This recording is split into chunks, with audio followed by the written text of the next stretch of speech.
Hello everyone, welcome back to best dental solution. तो आज के लेक्चर में हम बात करेंगे हॉट टूथ के ऊपर। ठीक है, एग्जाम में काफ़ी पूछा जाता है शॉर्ट नोट्स में, तो अच्छे से देख लेना। लेकिन उससे पहले अगर आपने सब्सक्राइब नहीं किया चैनल को तो प्लीज़ सब्सक्राइब करो। देख लो यार, मैं कितना जल्दी जल्दी लेक्चर्स बना रहा हूँ और मैं ट्राई कर रहा हूँ कि जितना जल्दी हो सके फाइनल ईयर के लेक्चर्स कंप्लीट करूँ। ठीक है, लेकिन और ज़्यादा मेरे को मोटिवेट करने के लिए आप प्लीज़ सब्सक्राइब करो चैनल को, कमेंट करो, प्लीज़ लाइक करो। ठीक है, तभी मेरी मोटिवेशन और ज़्यादा बढ़ेगी। ठीक है, तो आज हमें देखना है हॉट टूथ। लेकिन हॉट टूथ से पहले एक बार क्लासिफिकेशन फिर से देख लेते हैं। तो क्लासिफिकेशन किसकी? एंडोडोंटिक एमरजेंसीज की। तो एंडोडोंटिक एमरजेंसी की हम क्लासिफिकेशन में देखा था, एक तो होता है बिफोर ट्रीटमेंट, यानी कि पेशेंट घर से ही मतलब एमरजेंसी लेकर के आ रहा है। ठीक है, इसमें क्या होगा, वही सब पल्पल और पेरियडिकुलर डिजीज जो होंगे। ठीक है, उसके बाद होगा हमारा ट्रोमेटिक इंजरीज। ठीक है, ये हम ट्रॉमा वाले चैप्टर में देखेंगे। इसके अलावा हमारा होता है ड्यूरिंग ट्रीटमेंट इंजरी, यानी कि हम ट्रीटमेंट जब कर रहे हैं पेशेंट का तो उस टाइम पे कोई इंजरी हो गई। ठीक है, फिर होता है हमारा after treatment injuries, after treatment sorry emergencies, मैं इंजरीज बोल रहा हूँ, एमरजेंसीज। ठीक है, तो ड्यूरिंग ट्रीटमेंट एमरजेंसी में क्या क्या आता है, एक तो आता है हॉट टूथ और दूसरा आता है फ्लेयर अप। ठीक है, तो आज हम क्या करने वाले हैं, ड्यूरिंग ट्रीटमेंट की बात करेंगे जिसमें हम हॉट टूथ की बात करेंगे। ठीक है, तो स्टार्ट करते हैं हॉट टूथ। तो हॉट टूथ क्या होता है? हॉट टूथ ऐसा टूथ होता है जो प्रॉपरली एनेस्थेटाइज नहीं हो पाता। ठीक है, कांट बी प्रॉपरली एनेस्थेटाइज, यानी कि नंब करने के बाद भी, एनेस्थीसिया देने के बाद भी इसमें पेन फील होता है, पेन प्रेजेंट होता है। ठीक है, और कॉमनली किस में होता है ये? मैंडिबुलर मोलर्स में। ठीक है, तो ये क्या हुआ, ये एक ड्यूरिंग ट्रीटमेंट एमरजेंसी हुई ना, कि हम एलए दिए जा रहे हैं, एलए दिए जा रहे हैं, लेकिन फिर भी पेशेंट को पेन हो रहा है टूथ में। ठीक है, तो एक एमरजेंसी हुई। ठीक है, अब इसमें क्या होता है, मैंडिबुलर फर्स्ट मोलर में होगा जनरली।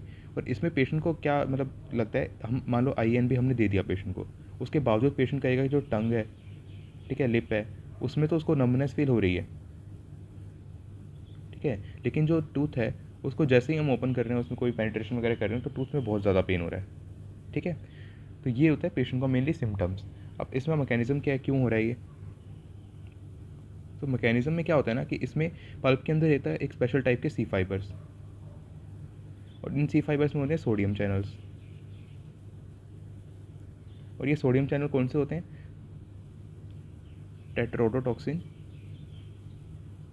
Resistant sodium channels. अब न्यूरो इन्फ्लेमेशन के टाइम पे क्या होता है, मान लो पेशेंट को न्यूरो इन्फ्लेमेशन है, तो न्यूरो इन्फ्लेमेशन के टाइम पे क्या होगा, जो नॉर्मली प्रेजेंट हमारे टेट्रोडोटॉक्सिन सेंसिटिव चैनल्स होते हैं ना,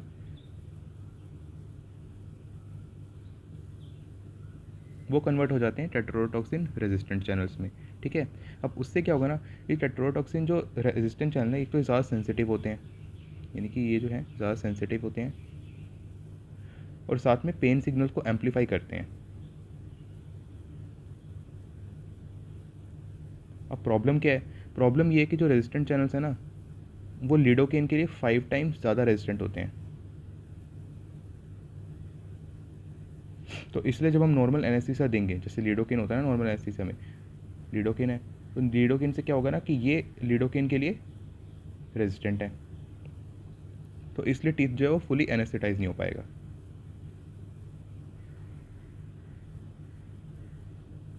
ठीक है, अब मैनेजमेंट कैसे है इसका? तो मैनेजमेंट में क्या होगा, सबसे पहले हम कर सकते हैं, पहला मेथड होता है बक्कल इन्फिल्ट्रेशन विद 4% आर्टिकेन। ठीक है, आफ्टर IANB, यानी कि इसमें हम क्या कर रहे हैं, हमने IANB दे दिया, उसके बाद हम 4% आर्टिकेन देंगे विद 1:100,000 रेशियो में एपिनेफ्रिन।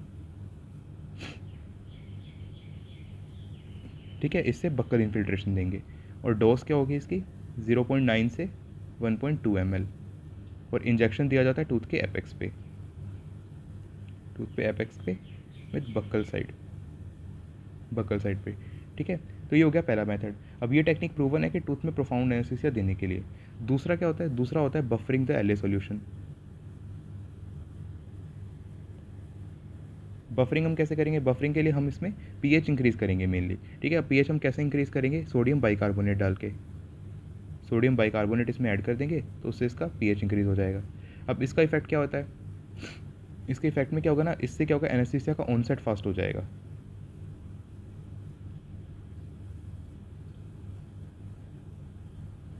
ठीक है, तो पेशेंट को जल्दी और बेटर नम्बनेस फील होगी,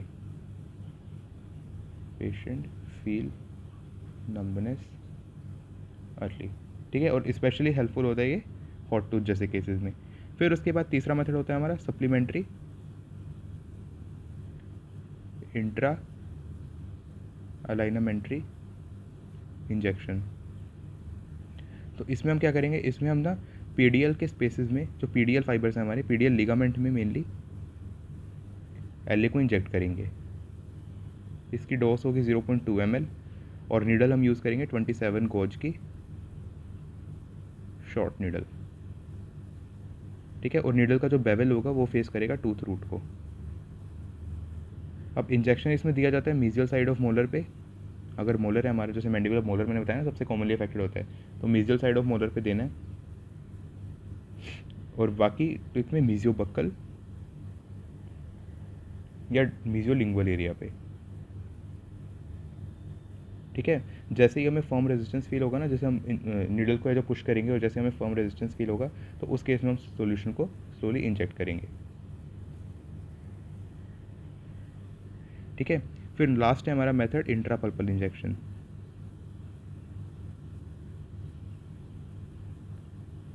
तो इंट्रापल्पल इंजेक्शन में क्या होता है, जब मान लो पल्प ऑलरेडी एक्सपोज हो चुका हो, ठीक है, तभी ये इंजेक्शन पॉसिबल है। अगर पल्प बाहर है, अगर पल्प एक्सपोज है, तभी तो हम इंजेक्शन दे पाएंगे, नहीं तो इनेमल के थ्रू कैसे पेनिट्रेट करेंगे इंजेक्शन नीडल को, ठीक है। तो क्या होगा, पल्प अगर एक्सपोज है उसी केस में हम ये इंजेक्शन दे सकते हैं, ठीक है। इसमें क्या देंगे, डायरेक्ट इंजेक्शन देंगे पल्प के अंदर, डायरेक्ट इंजेक्शन इनटू पल्प। और वार्निंग इसके लिए क्या है कि ये बहुत ज़्यादा पेनफुल होता है, क्योंकि पल्प ऑलरेडी एक्सपोज हो चुका है, ठीक है। अब ये बहुत ज़्यादा पेनफुल होगा, और साथ में अगर ये और कोई मेथड काम ना करे ना, तभी ये लास्ट रिजोर्ट मेथड होता है, यानी कि कोई और काम नहीं कर रहा तभी हम बिल्कुल एंड में, एंड के लिए रखेंगे, ठीक है। लास्ट रिजोर्ट है ये हमारा। तो ये हो गया हमारा हॉट टूथ कंप्लीट। एक बार फिर से रिवीजन कर लेते हैं 1 मिनट में।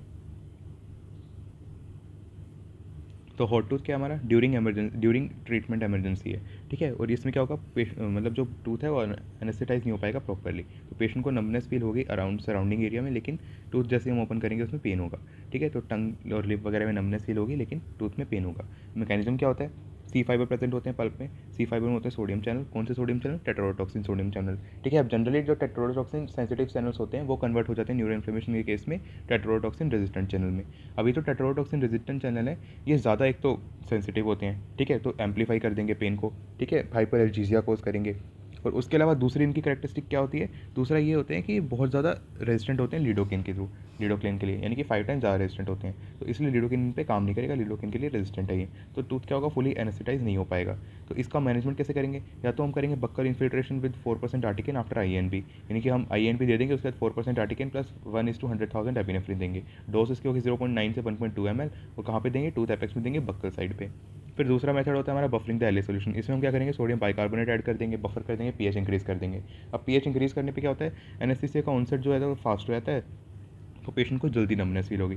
फिर इसके अलावा सप्लीमेंट्री इंट्रालाइनमेंट्री इंजेक्शन दे सकते हैं। इसमें क्या करेंगे, हम पीडीएल लिगामेंट में इंजेक्शन देंगे, ठीक है, 0.2 ml देंगे 27 गॉज की नीडल से, ठीक है। और इसमें टूथ के रूट की तरफ हमारा बेवल रहेगा नीडल का, ठीक है। और ये हमें देना है मीजियल साइड पे, या फिर मीजियो बक्कल या मीजियो लिंगुअल, ठीक है। और इसमें क्या होगा, जैसे ही हम नीडल को पुश करेंगे, जैसे हमें फर्म रेजिस्टेंस फील होगी, तो उस टाइम हम सोल्यूशन को इंजेक्ट कर देंगे।